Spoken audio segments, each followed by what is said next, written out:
Estamos de volta com o programa Tudo Posso e vamos falar agora de saúde. A expectativa de vida em nosso país tem aumentado consideravelmente nas últimas décadas. Esta expectativa é menor entre os homens, quando comparados com as mulheres. Os homens têm uma esperança de vida ao nascer de 69 anos, enquanto que as mulheres vivem em média 77 anos. Segundo estatísticas recentes do IBGE, Instituto Brasileiro de Geografia e Estatística. Projeções da OMS, Organização Mundial de Saúde, revelam que a expectativa de vida no Brasil é aproximadamente 10 anos maior do que a expectativa de uma vida saudável. Por isso, precisamos melhorar progressivamente a qualidade de vida de nossos idosos. Uma pesquisa divulgada recentemente pela ONU, Organização das Nações Unidas, revela que as mulheres vivem mais que os homens em praticamente todas as regiões do mundo. Mas por quê? Esse é o tema do quadro de hoje, Homens Sem Tabus.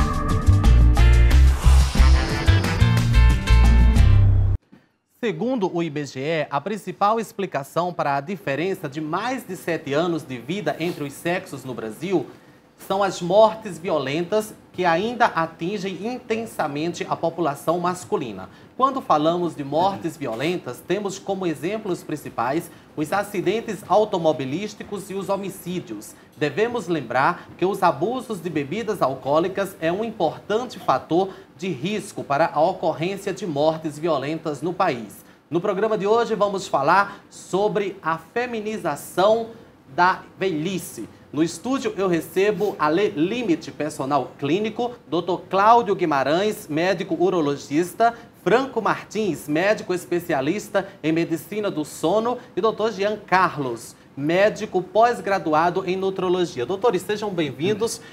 Vamos começar com você, Jean. Por que o homem ele vive menos que a mulher no nosso país? A princípio acreditava-se, há um tempo atrás, que isso era em decorrência das guerras, de todo um fator de exposição natural. Hoje a gente vê que ainda existe isso, mas não em função do trabalho, da cultura, mas em si devido aos maus hábitos. É um prazer falar sobre vida, sobre longevidade saudável, né? E, mais uma vez aqui, um tema muito importante, interessante para a população. A mulher, ela, do ponto de vista de cuidado, ela vai mais ao médico, né? A gente, inclusive, já falou isso. Os homens, eles negligenciam mais, né? Tirando esse dado do IBGE, né, que, inclusive, uma observação importante, em 1980 tem dados que o homem, ele, até completar 23 anos, né, ele morria mais, né, por conta desses acidentes aí. Ou seja, 2 homens para cada mulher. Em 2009, isso duplicou, né? Foi para 4,5 homens, certo, para cada mulher. Então, assim, mortes violentas. Mas, falando... Inclui homicídios, homicídios, morte violenta, né? E tendo o álcool como agravante. Isso é importante a gente falar. Agora, do ponto de vista biológico, a gente também sabe que existe uma fração da testosterona, que é importante a gente falar aqui, que é o SHBG, né? A gente sabe que o SHBG é uma molécula que transporta a testosterona, certo? E essa molécula, ela vai subindo, vai aumentando no homem, então ela deixa de se desligar em testosterona livre, e olha que importante, na mulher, ela vai diminuindo. Então a mulher parece que vai ficando mais homem, entendeu? É mais favorável? É mais favorável. E assim, uma coisa interessante, você pode ver assim na cultura, não sei se foge um pouco do tema, mas é muito comum, aos 70 anos de idade, você vê o casal, a mulher mandando no homem, né? Isso é fato, sempre, né? A mulher falando assim, ela vai atravessar a Vamos, rua, seu né? molenga, Fala, né? vamos, seu molenga. E ele, não, calma, tá, eu estou indo. Tá? Então a mulher, ela vai ficando mais homem por conta da testosterona. Agora, com relação à morte, me parece que isso, do ponto de vista cardiovascular, isso se iguala, né, Franco? Sim, até o momento da menopausa, os homens eles têm maior mortalidade cardiovascular de infarto, derrame, principalmente, do que as mulheres. Isso se dá um efeito protetor do estrógeno, que é um hormônio que está bem mais presente na mulher, relacionado com a feminização, etc. E aí, quando ela para de dessa necessidade reprodutiva, diminui o estrógeno e a menopausa chega, esses fatores eles acabam se igualando e a mulher e o homem passam a apresentar muito próximo, conforme ainda o envelhecimento vai ocorrendo, quando a facilidade de ter um infarto, um derrame, etc. Até puxando um pouco para a minha parte do sono, depois que a mulher entra na menopausa, ela apresenta o mesmo risco também de apresentar ronco, apneia, do que se ela fosse homem, o que é o contrário na idade mais jovem, que os homens têm muito mais. Todo mundo conhece um tio, um avô, o pai mesmo, que ronca, que fala que ronca, ou a gente ouve ele roncar, e aí a mãe fala, não, minha mãe não ronca, minha tia não ronca. E aí vai ficando um pouco mais ela, a gente vê que o pessoal começa a trazer mais essa queixa pra gente. Uma coisa bem importante que o Franco falou, que é muito bom salientar, é que a mulher ela está protegida do ponto de vista de hormônios até o climatério, né? Ou seja, a menopausa. Depois da menopausa, ou seja, na menopausa ela tem uma certa diminuição, né, dos hormônios que diferencia essa questão de proteção cardiovascular, né? E ela se iguala, basicamente ela se iguala, né, Franco? Então, é um tema importante, porque nós iremos falar posteriormente de reposição hormonal, né? E esse debate ele deve em outros programas prosseguir, porque a reposição hormonal é muito importante na mulher e também no homem, né? Ô, doutor Cláudio, em relação à questão hormonal, isso é fundamental, falando do ponto de vista biológico, para uma longevidade saudável? Claro, o que você percebe, Salatiel, é que a testosterona ela vai diminuindo gradativamente a partir dos 35, 40 anos de idade, né? Diminui mais ou menos 1% ao ano, né? A testosterona livre, que é a testosterona ativa que o Dr. Jean estava comentando, ela cai mais ou menos 3% ao ano. Em consequência da queda da testosterona livre, o SHBG, que é testosterona inativa, ela começa a subir, o que o Jean havia comentado. Isso traz as complicações como doenças cardíacas, deixa o homem mais vulnerável? Sim, a testosterona tem um fator protetor nisso aí, né? Quando ela cai muito, o organismo não consegue adquirir defesas para esse tipo de doenças cardiovasculares, e você percebe que alguns tumores ficam mais frequentes, né? Até com o decorrer da idade. Por exemplo, o câncer de próstata, que a gente está acabando o Novembro Azul, né? E a gente percebe que o câncer de próstata ele é frequente na população. 1 em cada 6 homens vai ter câncer de próstata, né? Então, o check-up, né, que a gente fala, que é fazer o homem ir no urologista para fazer os exames de screening para câncer de próstata são importantes, né?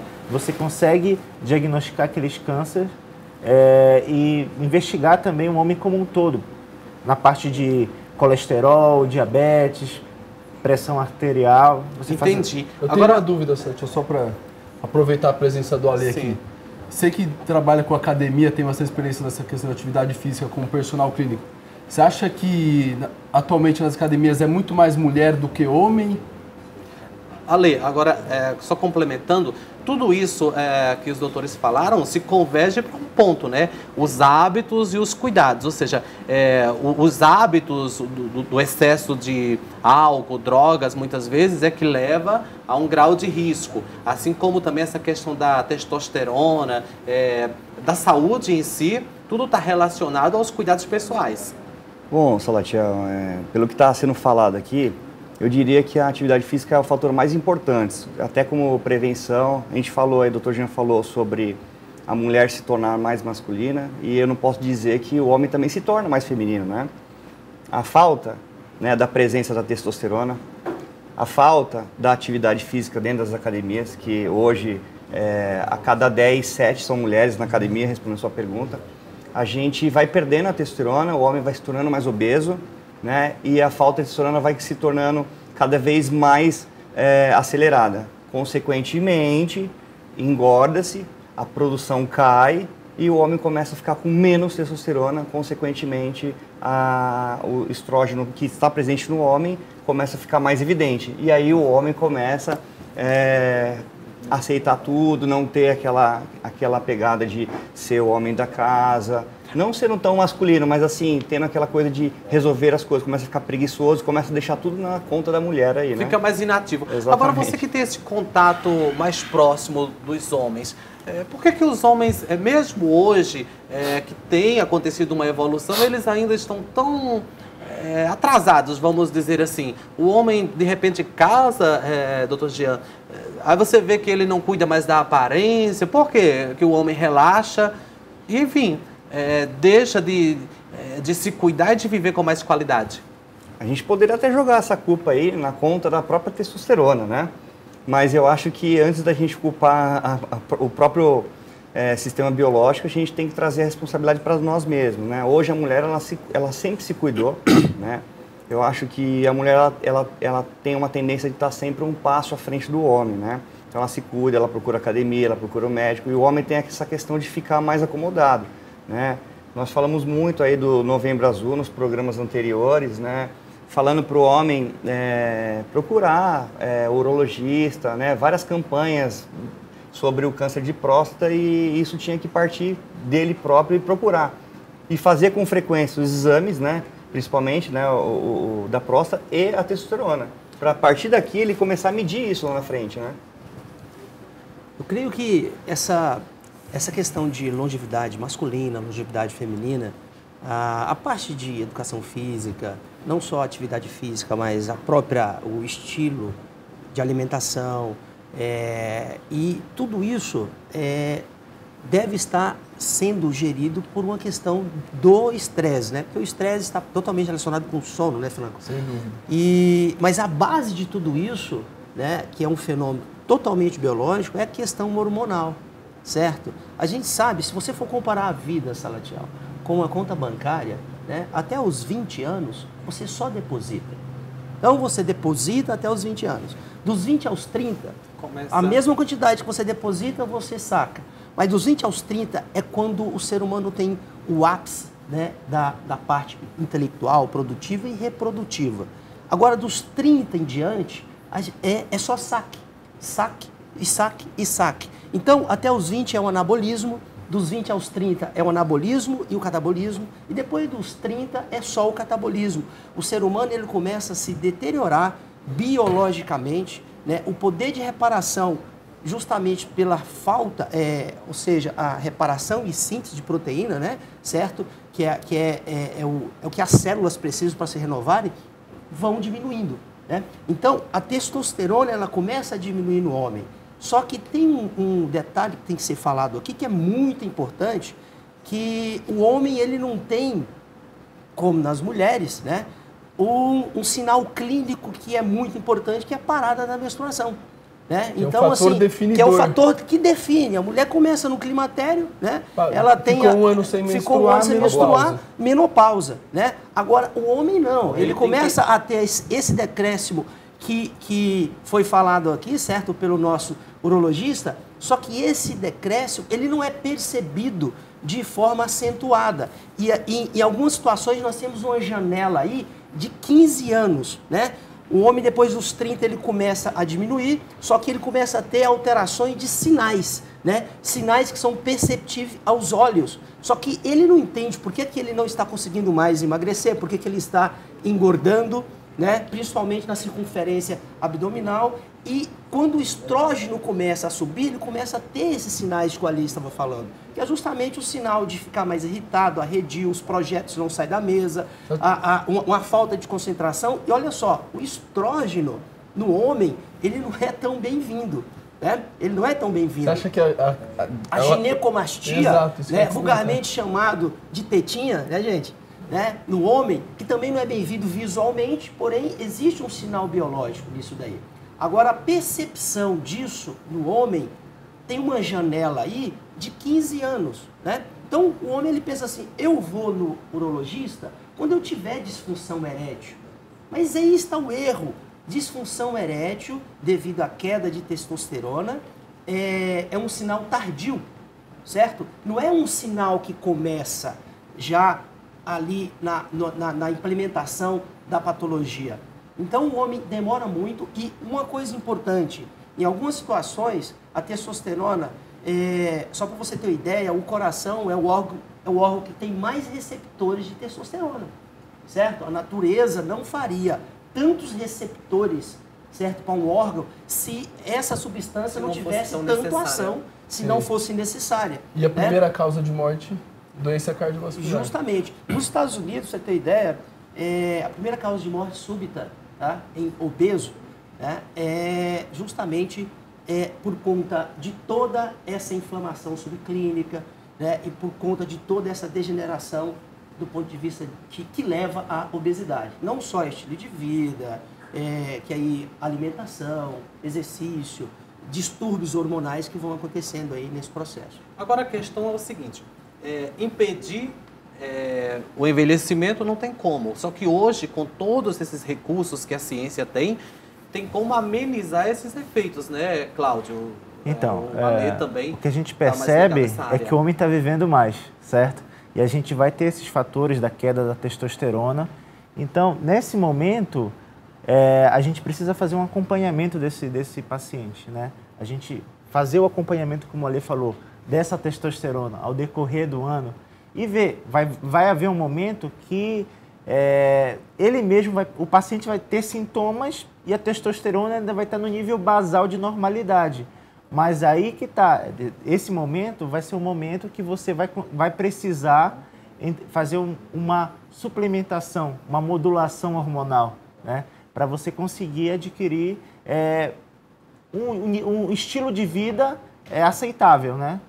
Ale, na academia, quando que você percebe, ou o próprio homem, ele percebe que ele não tem mais toda aquela disposição, aquele vigor nas atividades, né? E também na vida? Bom, Salatia, é interessante, né? Os meninos aqui sabem, né? Na minha academia, do lado, tem um bar, né?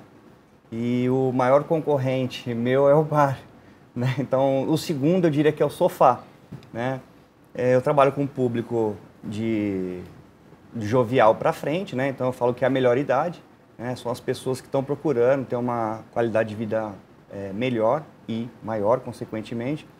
Mas a gente percebe quando algumas fases do ano chegam, tipo época de rematricular os filhos no colégio, época de que você tem que incentivar teu filho a fazer o inglês, então as pessoas param de deixar de olhar para si, né, para cuidar dos filhos. E aí acontece que toda objeção, né, é um grande motivo para a pessoa largar, sair do foco, né, que eu falo lá, eu brinco que é sair do trilho, né. Quando você está no trilho, tá beleza, quando você sai do trilho, tudo bagunça. Mas isso acontece sempre. Então as pessoas que depois dos seus 35, elas têm uma tendência de frequentar uma academia, uma atividade física, ir ao parque, no máximo 2 a 3 meses por ano. Isso é muito pouco, né? Muito pouco. Agora, isso, doutor Jean, não é em decorrência da própria diminuição da testosterona? O homem vai ficando sem energia e se acomoda mais fácil? Olha, podemos dizer que sim, né? Mas tem uma máxima que, inclusive, um colega nosso diz, que o segredo da vida, na realidade, é você morrer jovem, o mais tarde possível, né? Imagina uma lâmpada, né? A lâmpada, ela segue com toda a sua incandescência, né? E de uma hora para outra ela apaga. Então, já pensou se a vida fosse assim, né? No último momento, até o último momento da sua vida, você está com todo o vigor, né?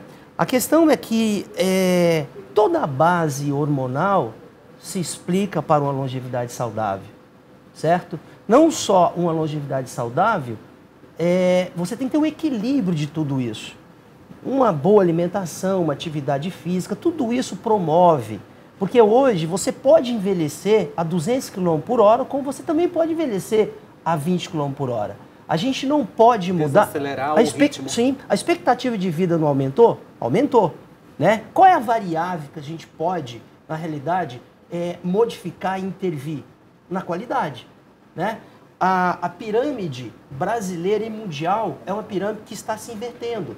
Nós temos hoje menos jovens, né, do que antes. O mundo está ficando velho e o Brasil também. Agora, quem é que vai pagar essa conta?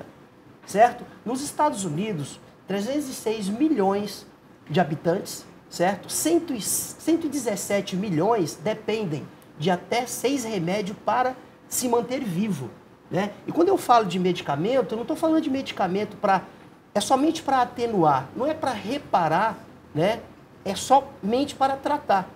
Ali a gente não vai ter o benefício, não somente e tão somente de manter esse americano vivo. Agora, o que é mais barato, né? Visto que em 2007 tem um dado que os Estados Unidos gastou mais de 800 bilhões, certo? Só em medicamento, né? Independentemente do homem, como também da mulher, a gente sabe que o segredo, na realidade, é morrer bem, né? Ou seja, morrer velho, e existe uma diferença entre ficar velho e envelhecer. Com relação à intensidade do envelhecimento, a gente pode intervir, né? Porque a qualidade é que está faltando para todo mundo. Agora, E a gente cansa de receber paciente no consultório tomando 5, 6 medicações, igual você comentou, fruto de anos de negligência quanto à doutor saúde. Franco, como intervir e como desacelerar esse envelhecimento? Essa é a questão. O sono é fundamental, atividade física, os tratamentos também nessa modulação hormonal, tudo isso. Diminuir o sal da comida, ingerir bastante líquido como água, ingerir 2 litros de água por dia. As pessoas não fazem isso. Quem de nós aqui tem aquele hábito de ingerir 2 litros de água por dia? Falta conhecimento? Falta. Hoje nós estamos falando de nós chamamos de dieta em zona do equilíbrio hormonal, já que a gente está falando de hormônio. As pessoas, elas comem 70% carboidrato, 15% proteínas e 15% gorduras boas, né? Normalmente, esse tipo de alimentação suprime o glucagon, né, e aumenta a insulina. Então, você fica com a hiperinsulinemia, né? E isso promove todo o incremento de substâncias, né, inflamatórias no organismo e reserva, e a pessoa termina engordando. O ideal, então, é 40% de carboidrato, né, duplicar a quantidade de proteína, então de 15 e para 30, né, e 30% de gorduras boas. Isso daí você consegue viver em equilíbrio hormonal, né, unindo-se alimentação, atividade física e, obviamente, check-up, pelo menos anualmente, para realmente ver. Cardiologista, urologista, né? Isso aí você consegue fazer um sistema de monitoramento de prevenção individual, certo? E isso reflete muito com relação à intensidade e à velocidade do envelhecimento. Resumindo, é aquilo que a gente tem falado, Ale. Infelizmente, o homem, até mesmo a mulher, espera ficar doente para procurar o médico, né? Quando deveria ser uma rotina. Mas o homem, né? O homem que ele espera mais. O homem vai empurrando com a barriga, né? E às vezes a barriga está bem grande, né? A maioria dos homens tem aversão a médico, essa é a verdade, né? Que a gente percebe. E é fundamental, né? Se você tem um acompanhamento, se você faz exames de rotina, você consegue ter um acompanhamento mais preciso sobre as suas necessidades, não é isso? Sim, você tem sempre que estar procurando. Eu falo que hoje dá para você encaixar na sua rotina de 2 a 3 vezes por semana uma academia. Dá para você fazer exames periódicos. Hoje tem grandes empresas que tratam, né, da saúde masculina individualmente, desde só lá da disfunção erétil até a parte da testosterona. Ale, falando da academia, até para o homem ter um resultado bacana na academia, é fundamental ter um acompanhamento médico, né? Sempre, sempre. Principalmente se a gente, desse assunto que nós estamos falando da testosterona, né? A testosterona no homem, ela vai até ajudar a baixar os níveis da insulina. Então, o cara está com uma resistência à insulina, pode diminuir essa resistência à insulina, consequentemente, baixando essa insulina, né? Corrigindo o que eu falei. Então, é importante sempre fazer o acompanhamento para que os resultados comecem a vir mais rápidos e, consequentemente, a pessoa precisa ir menos, não precisa ir todo dia, né? Pode ir menos, desde que ele seja bem assessorado, né? É aquela questão da personalização, né, Ale? Perfeito. Em algumas situações, Salatiel, o paciente nem pode treinar. Em algumas situações, o treino é extremamente maléfico para ele. Então, ele tem que adaptar uma rotina até que ele possa treinar.